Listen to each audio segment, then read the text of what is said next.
Olá pessoal, mais um vídeo aqui para a atualização do blog, também vai para o YouTube. O blog é marcocotrim.com.br e nesse blog a gente trata lá de literatura, basicamente, muita literatura. Um pouco de filosofia, mitologia, lá eu coloco sugestões de livros e faço esses vídeos para preencher um espaço vazio, um espaço que vai aumentando com o correr da vida e chega na velhice esse espaço está bem grande. E que espaço é esse?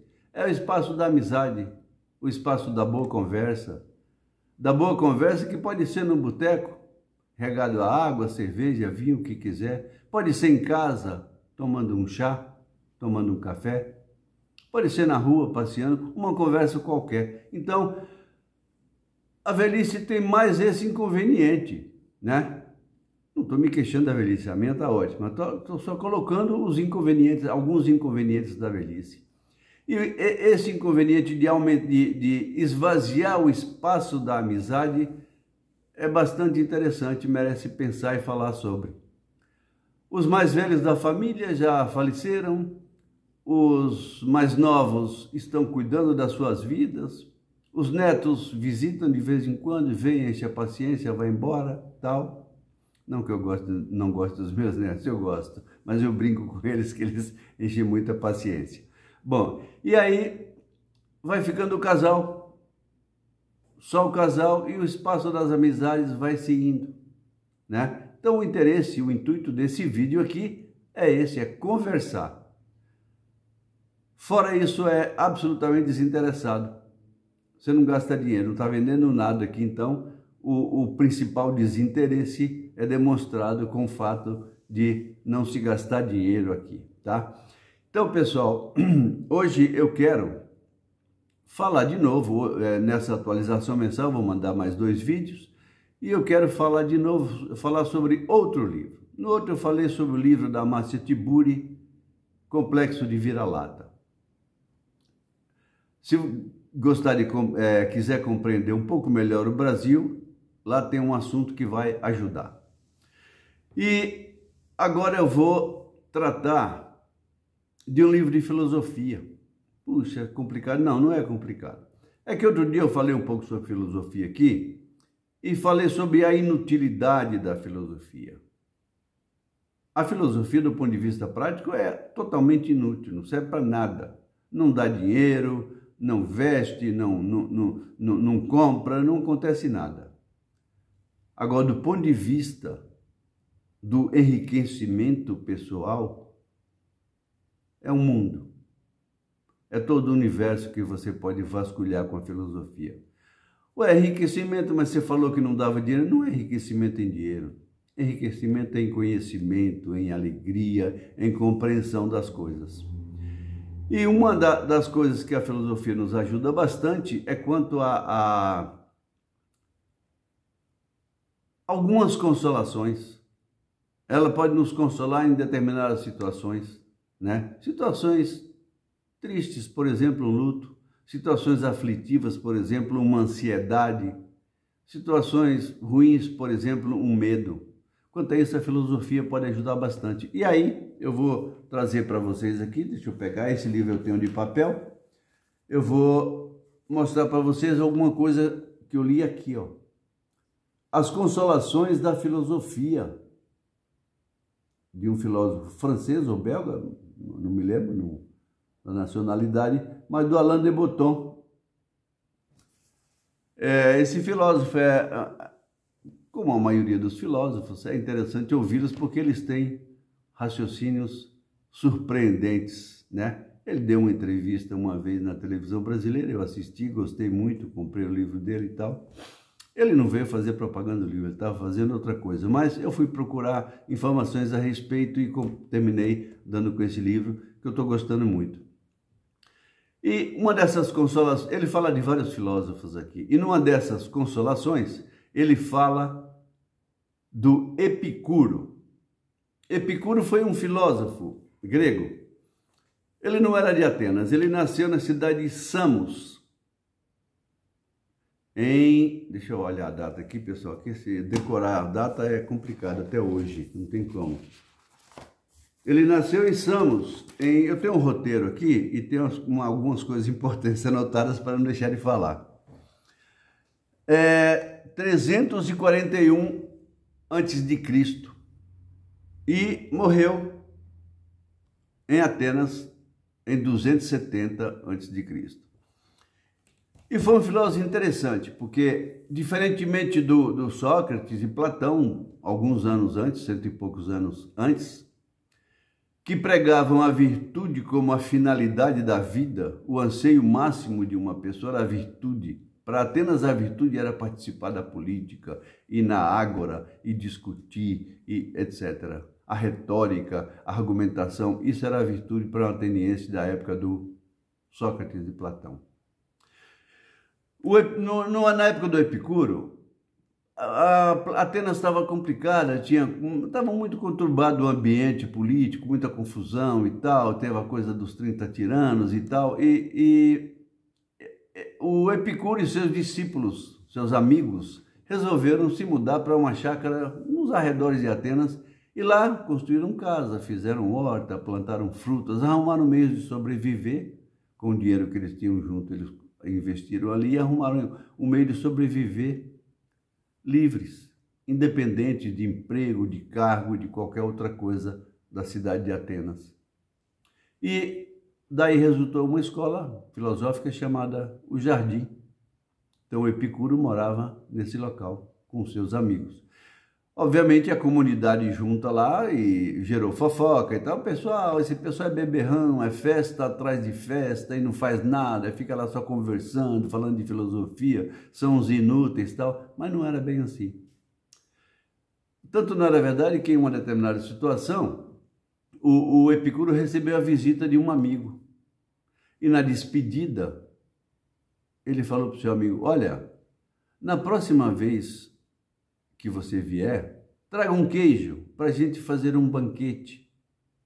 Ó, pessoal, gente vida louca não faz banquete com queijo. Então eram pessoas simples, né? Eram pessoas que buscavam, a filosofia deles buscava o prazer, mas era o prazer moderado, não era o prazer vida louca, maluquice. E aí eles tinham três anseios, digamos assim. Esse prazer eles buscavam na saúde, e a saúde para eles era expressada por uma palavra grega complicada, eu vou ler daqui a pouco, busquei no dicionário, vou abrir de novo o dicionário para definir para vocês.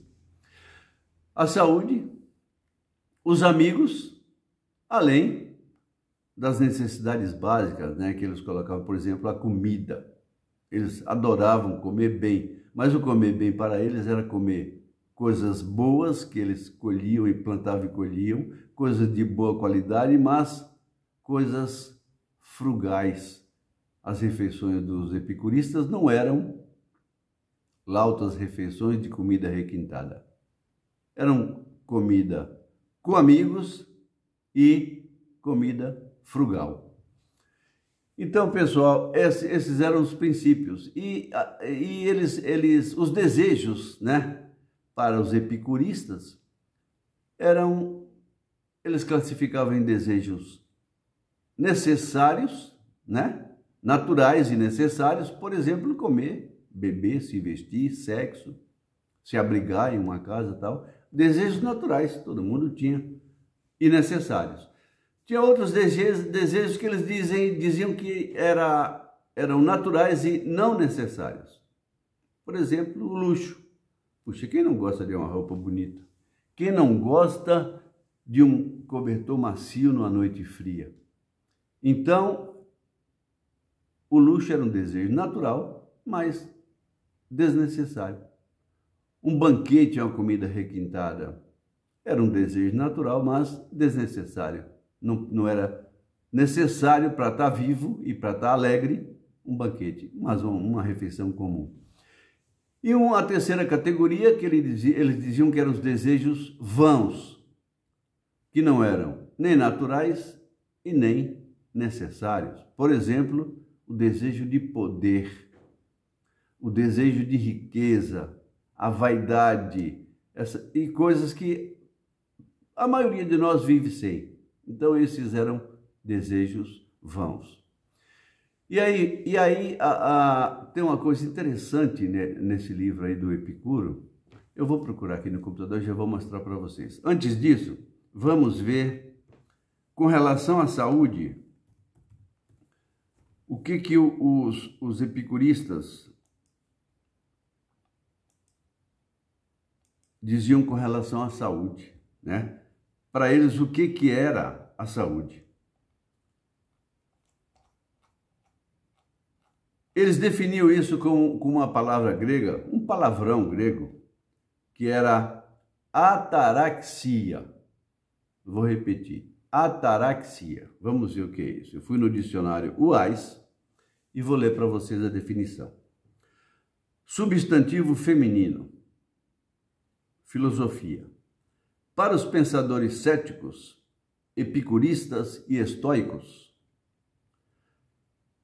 era a completa ausência de perturbações ou inquietações da mente, concretizando o ideal tão caro à filosofia helênica da tranquila e serena felicidade, obtida pelo domínio ou pela extinção de paixões, extinção de desejos e de inclinações sensoriais. Então, isso é muito próximo do estoicismo, né?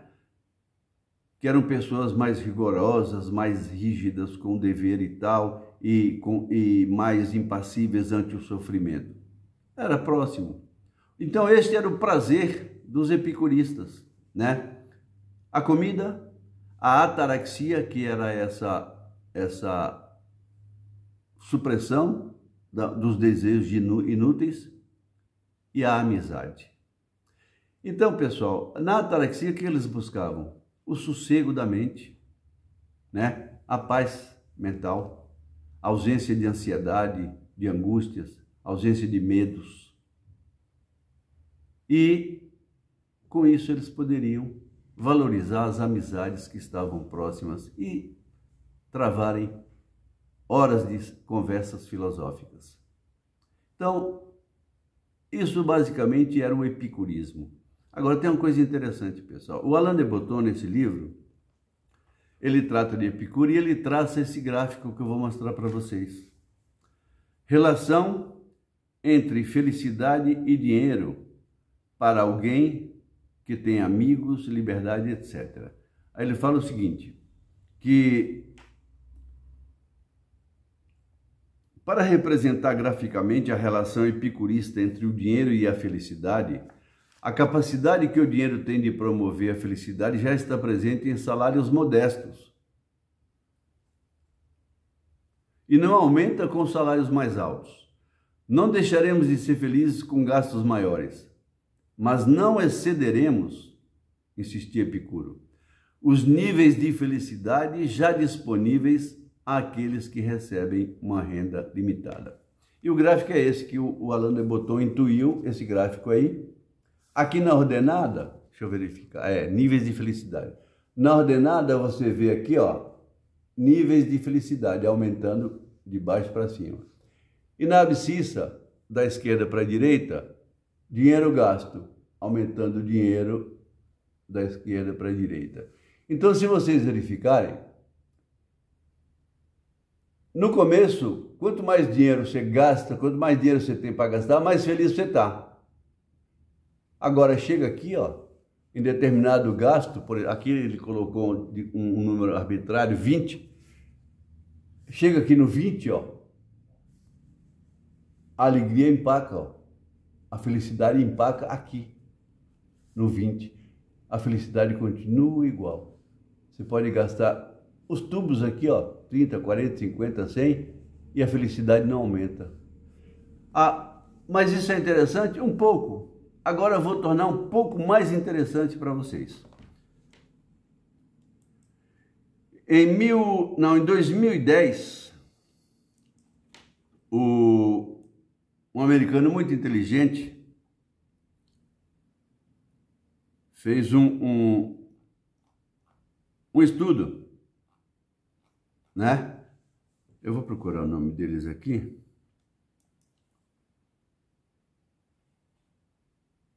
O sobrenome eu lembro é Kahneman. O Kahneman, da Universidade de Princeton, nos Estados Unidos, em 2010, ele e um outro que é o Deaton, isso, Kahneman e Deaton. O Kahneman foi Nobel de Economia, então não foi pouca gente, não foi pouca inteligência, né? Então, na Universidade de Princeton, em 2010, eles fizeram um trabalho, o americano adora número, né, pessoal? Eles fizeram um trabalho para medir a felicidade das pessoas. Isso, obviamente, por meio de entrevistas. E qual a conclusão desse trabalho? Naquela época, 75 mil dólares anuais foi o limite que eles encontraram. Isso aí eles subiram. Hoje, esse valor seria 100 mil dólares anuais. Eles fizeram 450 mil entrevistas e concluíram o seguinte: acima do salário, até o salário de 100 mil dólares anuais, quanto mais gasta, mais feliz, mais contente, maior satisfação da vida. E eles tinham 2 meios de avaliar. A pessoa respondia questões que exigiam o raciocínio, né, a cognição, era uma resposta racional, e a outra que eles mediam pelos lados. E a pessoa não percebia, mas eles estavam medindo a emoção da satisfação. Então, olha a surpresa. Eles concluíram o seguinte: na pergunta racional, nessas 450 mil entrevistas, quanto mais dinheiro, mais satisfeito estava a pessoa. Quanto mais gasto, melhor. O carro mais bonito, um iate, um avião e tal e tal. Quanto mais dinheiro, mais felicidade. Nas perguntas da emoção, da satisfação do dia a dia, que não envolvia o raciocínio, o que eles concluíram? Até 100 mil dólares anuais, quanto mais gasto. 20 é feliz? É. 30, mais feliz. 50 mil dólares por ano, mais feliz. 100 mil dólares, muito feliz. E acima disso, não aumentava a felicidade. Não tinha como ser mais alegre, mais feliz, mais satisfeito o cara que ganhava 1 milhão, 2 milhões, 10 milhões, 20 milhões de dólares por ano. Olha que interessante, pessoal. Esse cidadão grego, Epicuro, construiu esse monumento de pensamento há 2.300 anos, mais ou menos, há 2.300 anos atrás. Olha que maravilha. Então, está aí uma das utilidades da filosofia. A utilidade de nos consolar, né? A utilidade de não nos angustiarmos ante a falta de dinheiro para determinados sonhos. E aí o Epicuro propõe o seguinte: se queres ser rico, ao invés de aumentares a tua renda, deves diminuir os teus anseios, né? Deve diminuir o seu sonho. Ora, o que é isso, pessoal? Para que sonhar com bobagem? Se a gente tem a necessidade básica satisfeita e tem um determinado grau de felicidade com aquele dinheiro, o resto é ansiedade. O resto é juntar tanto dinheiro que às vezes o medo de perder esse dinheiro suplanta a felicidade que o dinheiro trouxe. Então, essa é uma consolação da filosofia, por exemplo, né? E o Epicuro construiu esse monumento. Uma outra coisa que ele serve para consolar é sobre os medos. Eles não gostavam de ter medo de nada. Então, e o que dá mais medo? A morte. E aí, óbvio, né? O que eu vou dizer aqui é simplório, é simplista ante o que eles pensaram para chegar nessa conclusão. Mas o Epicuro colocava o seguinte: que não é necessário ter medo da morte. E especialmente pelo seguinte, porque a gente não convive com a morte. Quando a gente existe, a morte não. E quando a morte existe, nós já não existimos mais. Então, para que se preocupar? Tem o mesmo peso de se preocupar o seguinte: puxa vida, será que amanhã vai nascer o sol? Eu estou inseguro. Claro que você está inseguro. Você não sabe à meia-noite se o sol nascerá. Mas e daí? Começou a chover, está atrapalhando, molhando a plantação. Tá... Puxa, será que essa chuva não vai parar um dia? Vai, um dia a chuva vai parar. Amanhã cedo, o sol com certeza vai nascer. Um dia, com certeza, vamos morrer. Agora, a gente não está convivendo com a morte e quando ela chegar, a gente não conviverá. Então, pessoal, óbvio que isso é uma conversa, não é aula, não é pregação, é a discussão de um livro, é um raciocínio crítico, filosófico sobre a vida, sobre a alegria e especialmente sobre a amizade, que esse espaço aqui é para cultivar a amizade. Quem quiser, tem aí o e-mail no blog, mande e-mail, qualquer tipo de conversa que você quiser, não tem censura absolutamente nenhuma, né? É o blog que aceita qualquer conversa, qualquer tipo de opinião que você quiser dar. E as atualizações, por enquanto, são mensais, porque não é simples atualizar um blog mais que uma vez. Para mim, ainda não é simples atualizar um blog mais que uma vez por mês. Logo, logo, a gente terá mais material e aí a gente vai atualizar 2 vezes por mês ou 3, quem sabe. Muito obrigado. Não deixe de frequentar o blog marcocotrim.com.br. Tem muita coisa interessante lá e sempre você vai encontrar alguma coisa para você pensar, para você dar uma risada, para você reclamar, falar, puxa, esse cara está falando bobagem. Qualquer motivo é bom para mim. É alegre para mim receber o e-mail, reclamando, falando bem, não importa. Qualquer tipo de amizade vale a pena. Um abraço, até o próximo.